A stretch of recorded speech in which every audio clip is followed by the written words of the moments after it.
This is the Lincoln Journal Star editorial board endorsement interview with Larry Weixelman, who's running for District 26 Nebraska State Legislature. Larry, thank you for being with us. On the call, we also have Kent. Why don't you introduce yourself? I'm Kent Wolgamott. I'm write about arts and entertainment, and I've been on the editorial board for 12 years. All right. Well, Larry, we are very grateful to have you on here.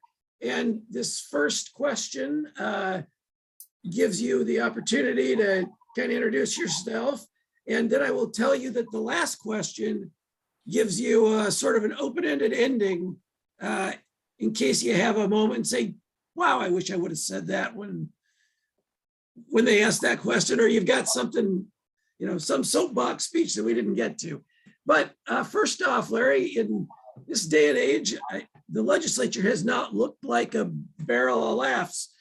Why are you running for office, and what experiences or attributes do you have that qualify you for it? Well, first of all, thanks for taking the time to do this. I know that there are multiple organizations that are inquisitive about anybody that decides to hang their hat in these election cycles. I ran in 2014 and discovered that if you don't get out and talk to as many people as possible in your district, you're not going to win a primary or any election because they're the ones that cast votes. So that's where I focused most of my time over the last 4 weeks, and that's where it will continue on into the election cycle. A little more about me. I've lived in Lincoln since 1963 when my father accepted a teaching position with Lincoln Public Schools. I'm a Lincoln High graduate and also a UNL graduate. And I've been instrumental in launching 3 small businesses in the community. 2 of them continue to remain very successful. One was changed because of, let's just say, corporate policies that kind of squeezed us out. We were a authorized Apple reseller at the time, and Apple changed their marketing philosophy. I've lived and worked the Nebraska experience. In the last 8 years, the challenges that have arisen in all legislative bodies across the country, whether it's federal, state, and now we're seeing it in local as well, have become incredibly divisive. And I'm not going to say it's frightening, but it is challenging. And it's one of those challenges that I am willing to step in and do something about, rather than just sitting back and taking a woe is me attitude, because that doesn't mean a thing. I'm an independent, so I'm not tethered to a party platform. Everyone says, well, we'll reach across the aisle. I don't have an aisle. I stand in the middle of it. So this gives me the opportunity to collaborate with both sides, even though sometimes that can be a bit sticky, no matter how inclusive you're trying to be. I have multiple leadership accomplishments. I've mentioned the businesses already. I've been on several nonprofit boards in Lincoln, currently serving with the Lincoln Indian Center. And over the last 2 years, through some massive volunteer efforts, as well as a very nascent board that has learned a lot of information over the shortest period of time. You're probably aware that the press that the Indian Center is getting in the Journal now is much more positive than it was 3 years ago when they were looking at closing the doors forever. That is something I'm incredibly happy about. It's a focal point of what I'll be doing for the next 6 months, as far as continuing to work with outside agencies to rebuild this community service, and happy to be there. I was a lieutenant in the Nebraska National Guard as a first lieutenant with the Mechanized Infantry Group, and also served as a flight medic my first 3 years on a UH-1. So I not only know how to lead, but I also know how to listen, which is an incredibly important skill that seems to have dropped by the wayside over the last 30 years. And it takes years to develop that critical skill.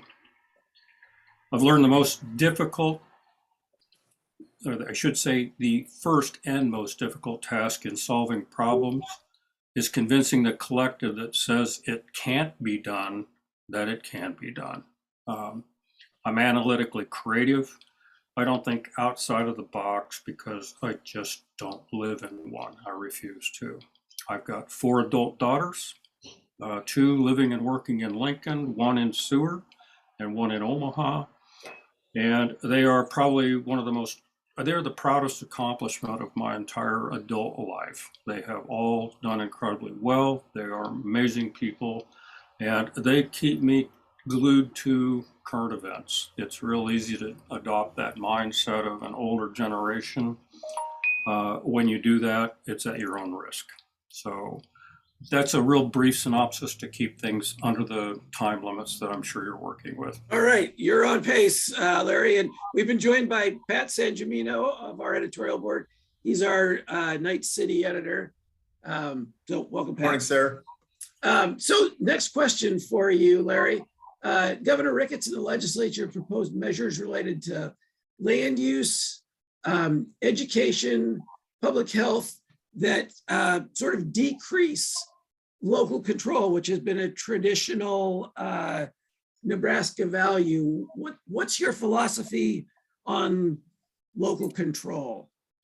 I think it's an absolute must. It is, when you go clear back to Locke and some of the earlier political philosophers, the only reason government exists is when a certain group of people, a tribe or otherwise, get to a certain size. All of a sudden, you have to determine how those scarce resources are going to be allocated and allocated fairly. And that was always done within a small local community first, and because they understood the needs of their local inhabitants. As populations grew, as governmental entities took on more responsibility, I should say, and taxing authority was entered into the equation. Now we have tax and spend capacities that didn't previously exist, and it requires close contact with those communities still to decipher how those scarce resources are going to be allocated. To move that to the state level impedes the ability for individual voices. And you might as well just take the vote off the block if you're going to do that, because if people do not have a voice, not only via vote, but also in how they inhabit this thing called government at a local basis, you're threatening their independence and their livelihoods and everything that the government is there to protect. Okay. So one of the key issues that has vexed lawmakers for a number of years is corrections. What is in your mind, what are the solutions? What are the steps, your priorities to address the crisis in our corrections department? Well, there's enough crises that trying to pinpoint which one should be looked at first makes it a bit difficult. 8 years ago, when I entered this race, I said at that time, and I continue to say, that until we get some kind of sentencing reform enacted to keep people out of prison that should not be there in the first place for nonviolent offenses, and to overcome the 3 strikes you're out policy that was created during Reagan's administration, whenever you criminalize the personal use and holding of small amounts of controlled substances, primarily marijuana, that we were placing people in prisons when we should be putting them in schools. 8 years ago, it was shown that on an annual basis, you could educate a student for about $112,000 a year. It cost you about twice that to have somebody in prison. When we start thinking about where the smart answers are at, it certainly isn't by locking people up. And I know that the conversations have been had to try to move people in different directions rather than arrest and detain. You're looking at their specific situations, whether it involves mental health. These are all great ideas and they need to be determined. But the other is that it really swings back to can people live on what they're being paid these days? And what are the reasons for this criminal activity? I realize that violent offenses are, the number of issues that drive those are huge. To spend $250 million on another facility to lock people up when we can't and don't have the capacity to staff the current prison system that we have constructed seems to be chasing the wrong solution.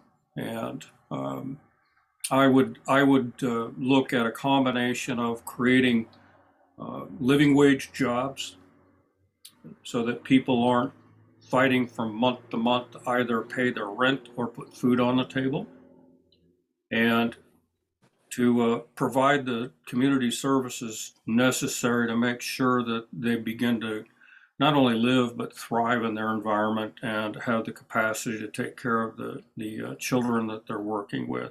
One of the programs right now, to give you an example quickly, the Indian Center partnered with St. Monica's 2 years ago to renovate and create the Women Are Sacred program, and it's now housed in the Indian Center. That's a rehabilitation for drug and alcohol, but it keeps their families together.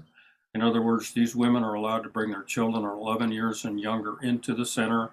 They live as a family unit. They're not split up. This does two things. It gives those children the opportunity to see that healing process and understand that it can happen. It also breaks that cycle of alcohol and drug abuse because the children are part of that rehabilitation process. So these are smart answers to difficult questions that keep people out of county corrections and state prisons. All right. Tax reform is a long-standing effort on the part of legislators. Where do you think tax reform needs to go? And if it includes tax cuts, where does the money come from? In small business, you have two opportunities to solve this kind of a problem when your revenues fall short. You can either cut your expenses, which is the same as cutting taxes, or you can increase your income, your revenue streams. It seems that every time we move into this scenario at the state level, the object is to cut taxes, especially if we get just a little bit ahead. The current bills in front of the legislature this session, I think it's 979 and 715, proposed to cut the income tax for the highest earners and for corporate tax rates. That's going to have to go someplace. When you remove a funding source, because the state has three primary funding sources, just as a reminder: property tax, income tax, and sales tax. If we cut income tax and then offer a mere, and I mean meager, property tax rebate to at least show that they're trying to address the problem in some way, shape, or form, there's only one tax base left that hasn't changed, and that's sales tax, which is as regressive as you can get. So looking at this current legislative move, if those pass and they are extended over the next 5 years, I put my old collection of baseball cards on this, that sales tax will increase statewide. And if it isn't sales tax increases, it'll be what's been proposed as a consumption tax, which is nothing more than a value-added tax, which the UK and Europe has used for years. And you talk about high penalties on everything that's consumed. It's not a very nice way to keep your tax base stable. The opposite of that would be to increase wages.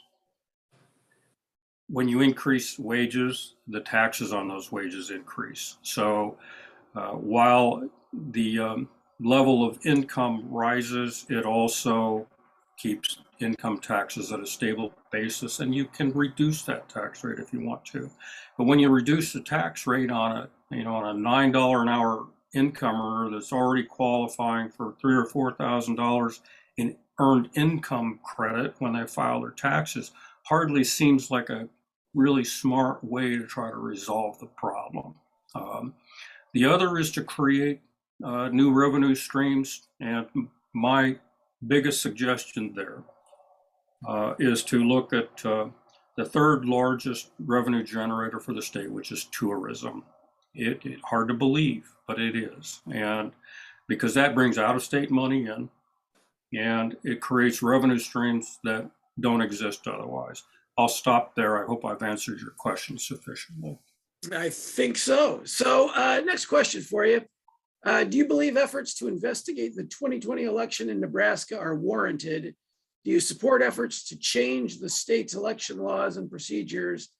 And if so, how can those changes be made without suppressing and disenfranchising voters? No to all of those. End of statement. None. Okay. I do not even participate in those conversations because they go nowhere. All right. They are not based on fact. Well, that saved you some time. Next question for you. This one might be equally brief. Should the legislature scrap nonpartisanship? And if not, how would you work to restore nonpartisanship beyond what we have nominally now? Well, the first thing we're going to have to do is take a lot of the big money out of these elections, because as long as there's large money, dark money, and otherwise that can buy their favorite candidate into these elected positions, I don't really consider them elections. If we want to talk about fair or want to talk about votes, let's take the votes away from corporate entities that are plowing huge amounts of dollars into these elections. And I stand behind that. I'm going to tell you how. During this primary cycle, I have right now $3.19 in my campaign coffers. At the end of the primary, it will be $3.19. I am not asking for donations. I am knocking on doors and asking for votes, because that's how you win elections. Talk to those individuals, have the conversations, listen to what their concerns are, and move forward based on the constituency's needs and not on the needs of somebody that was willing to write you a check for $5,000. How much is your campaign costing you? I had $200 and some left prior, and I spent 160 of those on business cards that explains the philosophy I just gave to you. Aside from volunteers and walking and knocking doors, it's going to cost me shoe leather. That's it. So you started with $200? It's 250 something, I think. I donated $50 to Seward Public Schools out of that, and $100 to James Michael Bauer's campaign, which left me enough to pay for my business cards, 10,000 of them. And all right. all... Doesn't sound like you have a complicated bookkeeping system. Do you know what your opponent is spending? Do I have to worry about that? Do you know how much they're spending, or I can look it up. Are you aware? I can look it up under the, through the reporting system.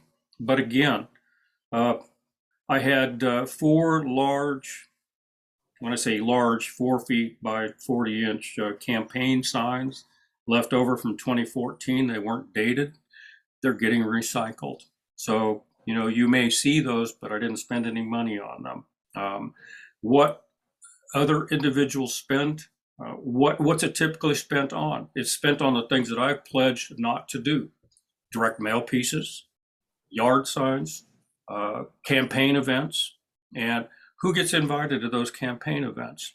Is it the voters, or is it the current elected officials and others that, while it's nice to collaborate with that group and know that you've got some assurance that perhaps they'll stand behind initiatives, if they don't live in my district, are they going to be able to vote for me? Again, votes win elections, and that's how I will spend my time. All right, Thank well, you. we are running a little bit ahead of schedule, so I'm gonna let Kent jump in, and he's doing the finger wag. That means he knows I better ask him if he's got questions, and he does. So, Kent. Have you given any thought to what committees you would try to get on if you were elected? Yes, education, finance, and executive committee if possible. As a freshman, I know that's impossible, especially with the way votes are being monitored these days. But I'm going to defer. I would love to be able to sit on the judicial committee to look at sentencing reform, but again, that's one of those where I'll sit through some of those committee meetings for the first year or two to understand how that policy is developed. I'm not an attorney, but I have spent years working with business law. But again, it's there are times when you defer to the people that are smarter than you are on specific topics, and I would wait in line to jump into that committee. And I also have questions about water policy and specifically your thoughts about the canal, the proposed canal from Colorado to divert water out of the South Platte, and the big lake up by Ashland, those two big projects that have been proposed. I think they're still in development. The canal is I'm just going to say it's a poor idea. I won't go any further than that. The lake, when we look at what and why, we've got McConaughey on the west side of on the west end of the state. This was, I believe, and if you can fill in the blank on this, I think they were saying that it would cover 7 square miles. Is that correct? It would flood a 7 square mile area. Who's going to be impacted by that? And who are pulling the levers on the backside to try to move that project forward, especially since it's using ARPA dollars to help move the state forward. Is it the best way to make that happen? I have a better idea, but I'll save that for later. The lake is, while I think recreation does attract tourism, is it anything unique or special enough to do that? Or is it just a developer's dream to have shoreline, be able to construct new homes on for people that can afford them? I know I'm asking more questions than I'm answering, but again, it's one of those scenarios where I wish, this is a situation where I wish FOIA was available, because I'd like to see open records on this initiative to see who's actually involved overall and who's going to profit from it, because that's going to happen. It's not just a let's build this and people will come situation. It's a let's construct this, but gee, we'll have to have partners in doing that. And those partners will definitely benefit from that project. All right, well, we've got 5 minutes left and we're down to our last question, which, as I said, was an open-ended one. What have we not asked you that you wish we would have, or what would you like to amplify on that you've already discussed? Your big finish. Okay. 10 years ago, I presented a concept to the Rural Futures Group, and it involved creating what was called the Water Stop Project. When steam locomotives were present in this state years ago, they would have to stop every 30 miles to take on water and fuel. And the small communities that grew up around those were called water stops. It started in alphabetical order. I believe the first one was Auburn, and then it just advanced across. Some of those communities no longer exist, but there's a potential to create or recreate that path and fold in some tourism concepts that would be associated with it. However, the biggest part of this equation is to work over the next 4 to 8 years at funding a Trans-Nebraska railroad that is entirely electric. That does two things. People can stop in Omaha, load their vehicle, get on one of 3 services offered, commute across Nebraska and actually see the beauty and tourism opportunities that exist. And while traveling, have the opportunity to move that 450 miles in a short time frame or a tour time frame. And promote Nebraska. I mean, I would love to be able to travel any state where I could load my car, get on, jump into a dining car, open the laptop, connect to the Wi-Fi, move across that state in fine fashion, be able to look out the window to see where I'm at and what I'm doing, and get to the other side or the other end of the state. If I haven't stopped to enjoy some of the tourist spots, taking the slower train, and grab my car and continue my trip. We have a roundhouse and alliance that's huge. It would be able to service the pivots for these this train service as it's after it's moved across the state.